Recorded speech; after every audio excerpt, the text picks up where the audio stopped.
Bonjour, alors quoi de neuf aujourd'hui dans les 12 coups de midi? Eh bien Eric, toujours célibataire depuis que sa femme l'a quitté. Alors il y en a beaucoup qui lisent les titres de mes vidéos mais qui n'écoutent pas comment dire, ce que je raconte.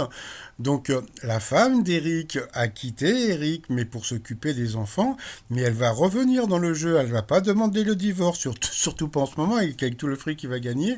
Donc non, non, non, non, quand je dis quitter, elle est quittée, elle est retournée en Bretagne, elle s'occupe des enfants et après elle va revenir. Alors au coup d'envoi, la première question, de quel animal un palefrenier s'occupe-t-il? Donc bien sûr, c'était les dadas.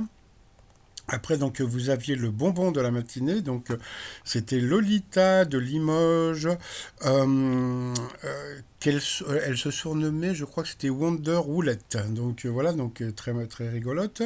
Après, donc vous aviez Patricia et vous aviez Thibaut. Alors pour Wonder Roulette, qui était venue donc avec son mari de Limoges, sa première question, quel tube qu'il n'assume plus a fait réaliser à Pharrell Williams qu'on vivait dans une société machiste? Donc c'était Blauline. Ensuite, pour Patricia, quel est le premier mode de paiement utilisé par les Français? Donc c'était l'argent liquide. Pour Thibaut, mon fils, quelle tranche d'âge utilise le plus les enceintes à commande vocale? Donc c'est les personnes de 50 ans et plus, donc why not?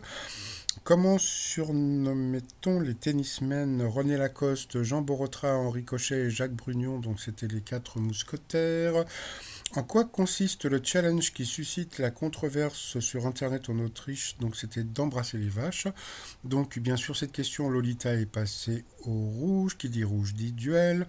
Elle a pris Thibaut en duel, qui est une question qui était pas évidente. Alors là, Lolita, si vous m'écoutez, ou même si les autres personnes qui ont participé comment dire, aux 12 coups de midi, je suis désolé sur cette question. Eric aurait pu se planter parce que bon, franchement, c'était une question qui n'était pas évidente, mais je comprendrais toujours pas pourquoi personne ne veut prendre Eric, comment dire, en duel. Mais bon, passons. Alors, en décembre dernier, de qui étaient les 5 tableaux vendus plus de 100 000 $ chacun chez Sotheby's à New York? Eh bien, Thibaut a dit Andy Warhol, eh bien c'était Frank Sinatra. Et franchement, je vais vous dire un truc, je pense qu'Eric n'aurait pas trouvé et qu'il aurait été éliminé. Mais bon, quand on n'a pas de coronel, ça. Donc voilà, donc ensuite, eh bien Lolita, Eric et Patricia se sont retrouvés au coup par coup. D'abord, c'est Patricia qui est passée à l'orange, après ça a été Lolita, et puis après ça a été encore Patricia de passer à l'orange, donc au rouge, qui dit rouge dit duel. Elle a pris Lolita en duel, qui a eu une question beaucoup plus facile. Quelle pièce de Shakespeare se déroule à Vérone en Italie? Donc, bien sûr, c'était Roméo et Juliette. Donc ensuite Lolita et Eric se sont retrouvés en coup fatal. Bon là, comment dire, Lolita était beaucoup moins forte qu'Eric, mais bon, elle était vraiment très très sympathique. Donc en plus Eric a été génial parce que bon, il a été la voir, il lui a fait un très très gros bisou. Donc moi, de plus ça va, plus Eric, je commence à le kiffer. Donc voilà. Après, par rapport au coup de maître, la première question, d'après les paroles de sa chanson, dans quoi Piaf a-t-elle prise quand elle voit la vie en rose, donc dans ses bras?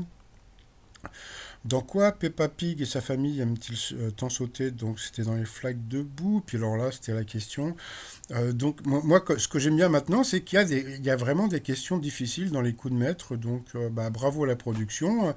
Donc j'espère que non, c'est tout quoi. Voilà. Donc après le reste, je trouve qu'il faut rien changer. Au Portugal, quelle spécialité culinaire porte le nom de Francesinha, voilà, soit la petite française? Donc c'était un croque-monsieur. Donc sur cette question, voilà, il a perdu un zéro. Ensuite, à Paris, quel genre d'endroits sont le Crillon, le Ritz et le Georges V, bien sûr, des hébergements d'urgence pour les personnes comment dire, un peu riches. Et puis à la fin, il s'est planté aussi sur cette question qui était vraiment pas évidente, hein. Quel personnage d'Alice au Pays des Merveilles fume un narguilé assis sur un champignon? Donc c'était la chenille. Moi j'aurais dit le lapin, mais bon, je n'y connais rien en Alice au Pays des Merveilles. Donc voilà, donc il n'a gagné que 100 € à partager avec la cagnotte. Par rapport à l'étoile mystérieuse, Bah voilà, bah il cherche, mais bon, il n'a pas encore trouvé. Donc, eh bien, c'est toujours Iggy Pop. Et puis, bah, pour finir, donc, vous avez donc le t-shirt de 2020, donc 20 sur 20. Vous avez aussi Je suis le roi, j'ai eu la fève. Voilà, tout ça sur le site romignon.com. Et bah, sinon, je vous souhaite une bonne journée. Et puis, ah oui. Comment dire, donc je peux vous balancer un scoop. Eh bien, Eric sera éliminé en 2020. Mais vu qu'en 2020, il va y avoir 365 jours, je pense que, comment dire, que quand je vous dis ça, je me trompe pas. Allez, je vous dis à plus tard, bye bye.